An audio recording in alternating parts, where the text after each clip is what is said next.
Hello and welcome to the Judo Way of Life. My name is David. Currently it's 4 AM. In this video we're going to try and do something just a little bit different.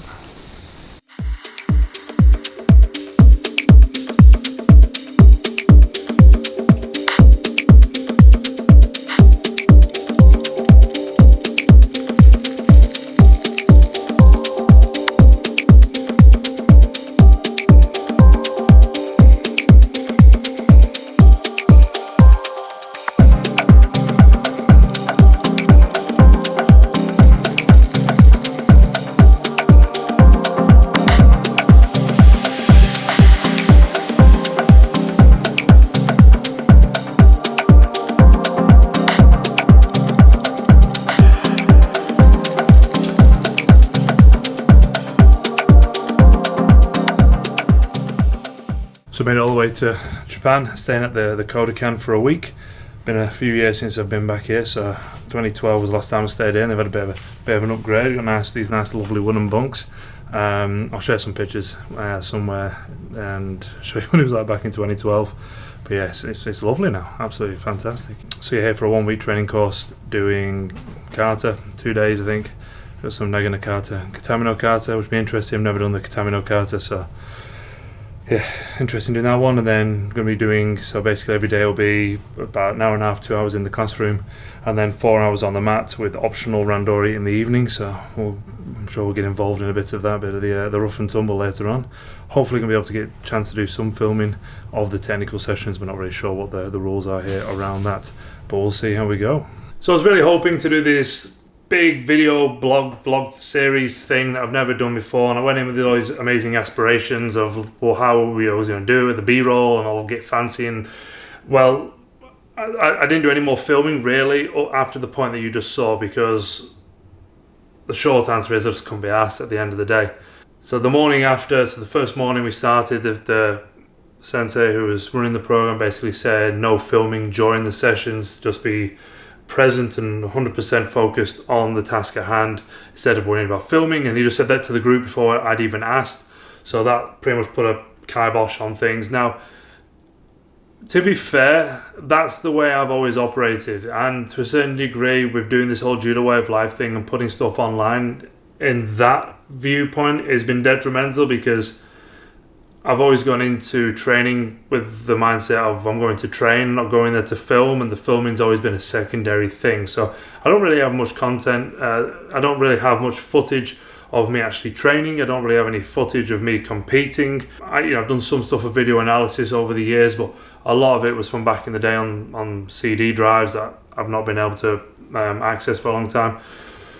So, I go with the attitude of just going to get the job done rather than going to film the job getting done. For the actual lens of being focused on the task at hand, pretty much job well done there. But it does mean that things like this are going to be a little bit dry in terms of for the viewer, right? So all you're going to get is me now doing a bit of a summary of the training, the trip, okay? So one of the main reasons why I was absolutely bollocks at the end of the day was because after getting there, we knew before we went that there was going to be the option to do a grading at the end. And as I'm 4th dan in Australia, the requirements for 4th dan Kodokan grading is a Judo kata, which I have never done. For Australia, it is the Kimi no kata, so I've done that one. And leading into the training course, put it into the too hard to learn basket because very busy and wasn't able to get around to it. So went there being, well, I'm not going to bother with the grading, I'll just focus on the training course. On the first morning, I turned around and said that basically we should just go for the grading, which left us with about 3 days to practice for the Judo kata, which meant a significant, almost doubling of the mat time. We were supposed to do 4 hours a day on the mat plus a 90-minute classroom session. And for myself and Mark Brewer, who was I was his training partner and vice versa, we basically had to throw ourselves into a ton of extra training. So we went up to about 4 hours of extra training, so 8 hours of mat time a day, plus extra studies. So instead of just a 90-minute classroom time, we probably did another 2.5 hours of studying on top of that. So yes, we went from 5.5 to 6 hours of judo a day to closer to between 10 and 12 hours of mat time and studying every day, which is a lot more than I've ever done, I think, ever in my life, of judo in one day.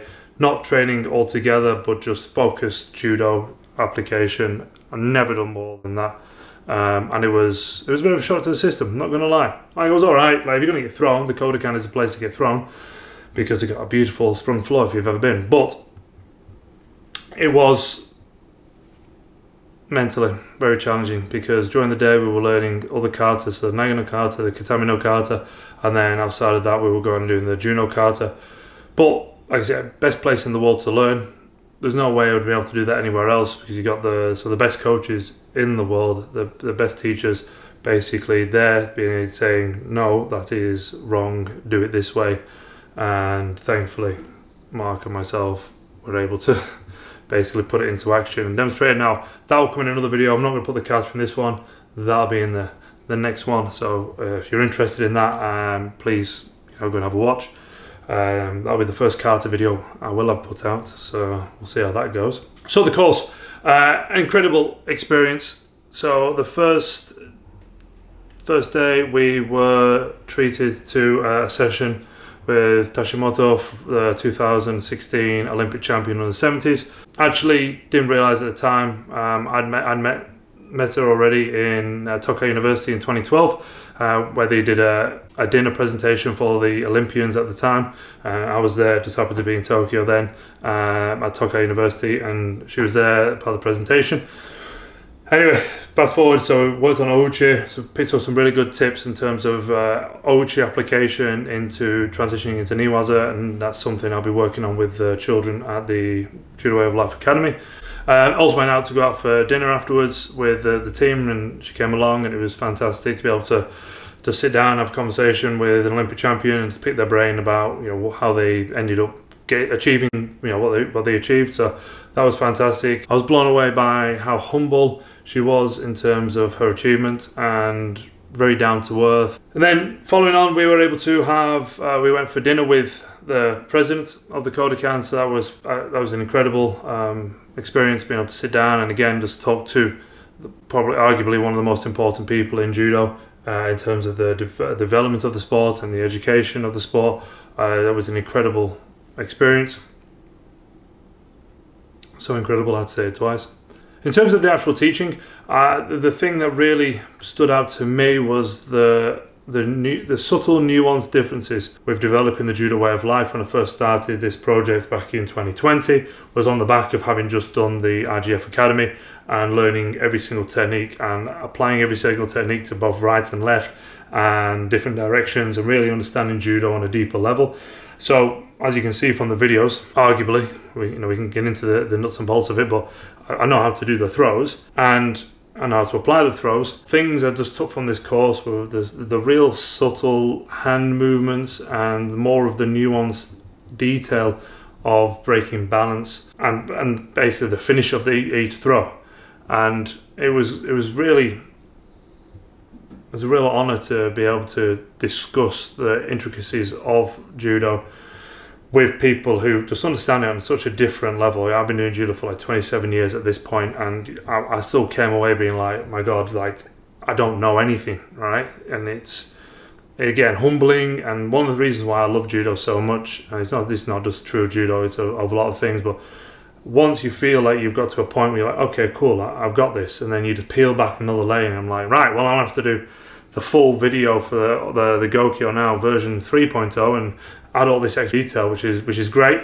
But it's just like, wow, like there is so much to learn about these throws and how to use them.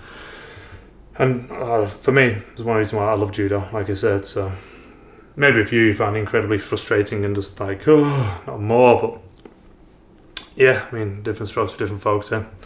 Then towards the end, we focused, like I said, on the grading. So we did the grading, which was an incredible experience. And my mum and dad came down because they just happened to be in Tokyo at the same time, and they came to watch. So they've seen me compete over the years, but they've never seen me do a grading. They've definitely never seen me do kata, and that was a great opportunity. And the head sensei invited them down onto the mat. We got a picture with Jigoro Keno's chair and at the Kodokan. So it was a really beautiful experience. And then following on from the grading, we were able to go down to the original temple where the Kodokan first envisaged, and Jigoro Kano started, where it all began basically. The reason why I'm stood here talking to you and why you're listening to me, and it all stems from that moment where he set up and cracked on basically. So fantastic to be able to go and do that. Now the actual place, the temple was rebuilt after a fire, I think in the 1960s, and the site is still on the same location where the original Kodokan was started. However, the actual part of the building where the Kodokan isn't there anymore, but there is I think a big stone that commemorates the start of the Kodokan. But we were able to do a tea ceremony, and that was awesome because I've never done a tea ceremony in Japan. So that was another experience that just blew me away as part of the trip, and it was such an honour to be there for that.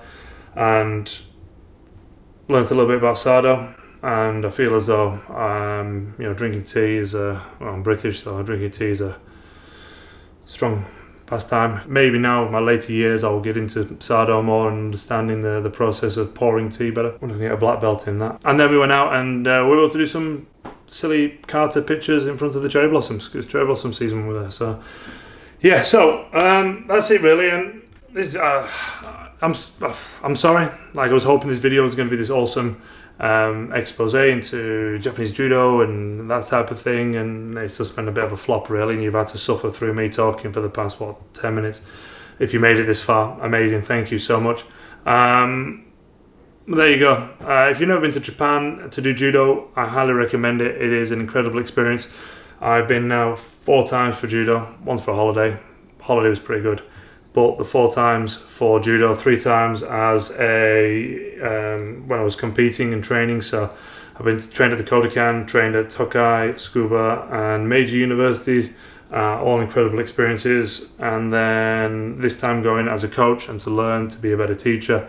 Felt like a really full circle moment, and demonstrating the kata and doing the judo, just the grading in general, as I sort of glossed over that bit, but basically you go out and you stood there right in the middle of the room in front of all these 6, 7, 8 dan Kodokan trained and senseis, I don't know. Anyway, it's quite intimidating, and Jigoro Kano's chair's there behind his table and things, there's pictures on the wall, and you're at the Kodokan and you're just feeling that the spirit of judo's in the air, and you're just feeling, I felt the pressure of it all, right, but felt honoured and excited to be there as well at the same time. And then basically, you get asked to do the techniques, and you get asked to do we got asked to do 3 different throws, and we had to demonstrate them, and then you get asked to do 3 different groundwork techniques, and you have to demonstrate them, and then you have to perform the kata, and we did it at Tori and Uke, swap it around, and then you finish off the grading by doing by doing randori, which essentially was throw for throw, moving around, just doing different techniques and just getting to showcase your judo essentially, and that's it. And a couple of months later we'll find out if you passed or not, so we shall see. But incredible experience, and you're able to go and grade at the Kodokan. Highly recommend it, because it's just the top point of the sport really. Obviously in competitive judo you got the Olympics, who are the top point, and then just in terms of judo as a whole, competitive judo just isn't judo. It's just part of what judo and learning is, and we learn, we teach, it's all part of the judo. So this great big tapestry of the sport. Talking out some bollocks now. This is what happens when I talk for too long. I talk gibberish. If you haven't been to Japan, go to the Kodokan, train, do a training course, do a randori session, whatever. It is an incredible experience, something I highly recommend. And if you have been, drop a comment down below and let me know what your experience was like. Maybe just spend the whole time getting thrown, which is what my first 3 experiences of going to Japan was like. It's probably why I enjoyed this one, because I wasn't thrown as much. But yeah, so keep an eye out for the kata video. That'll be a bit of a different one as well for the Judo Way of Life. And then yeah, we'll see you in the next one. But I'll get back to some roughy tufty beat each other up judo, the fun stuff. So I'll see you then. Bye bye. Make sure you subscribe.